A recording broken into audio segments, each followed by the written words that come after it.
Maxes. With the 2012 tax season months away, there is no reason to worry about it now, right? Well, actually, there are some things that you can do this summer to get more money in next year's return. We love that. Joining us with details is tax practitioner David Selig of Selig and Associates. Good morning. Morning. Usually when we talk about taxes, it's sad. This is kind of happy news, and I, for one, am excited to hear about these because I have filed for an extension, which I'm eventually going to have to deal with pretty soon. So, why don't we start with family vacation? How can that save you money? Sure.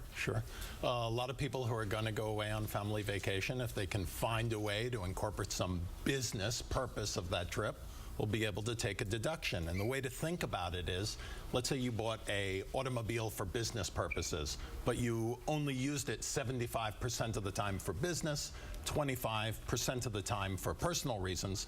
You can only deduct 75% of the cost of the car. It's the same with a pleasure vacation, where you conduct a little business. But what consists of business, you know? Well, it depends. You could travel to a seminar, perhaps to Hawaii, and bring your family along, and significant portions of that would be deductible. And there you go. Okay, summer camp, what do we need to know about that? That's a really good thing. Provided you meet the income limitations, you can actually make a deduction up to 35% of the cost of summer camp as child care, and that's very important to bring up with your accountant if you don't know what the rules are. It's publication 503. Okay, good. We were talking about this yesterday. Lotto tickets, if you save them, that can help you next April. How on earth does that work? All right, that's a really good point.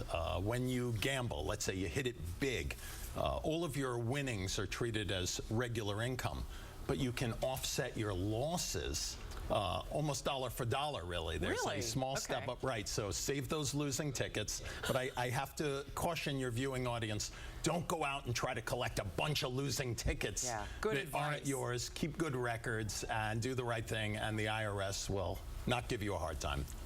We don't ever want a hard time from All right, next, energy tax credits. What do we need to know about that? Okay, it's dog days of summer are coming up. You want to get a new air conditioner or do some work at your house.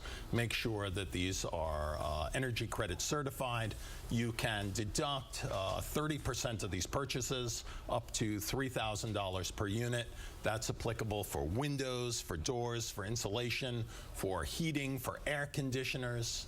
So it's really a good thing. Very quickly, charitable donations, what do we need to know? Okay, this summer, clean out those cluttered closets, donate your clothing. Give it away. Right? Make a good list of everything first, including the fair market value, and get a receipt that from the charitable organization, or the IRS will disallow it. Okay. David Selig, thank you so much for coming in. These are great.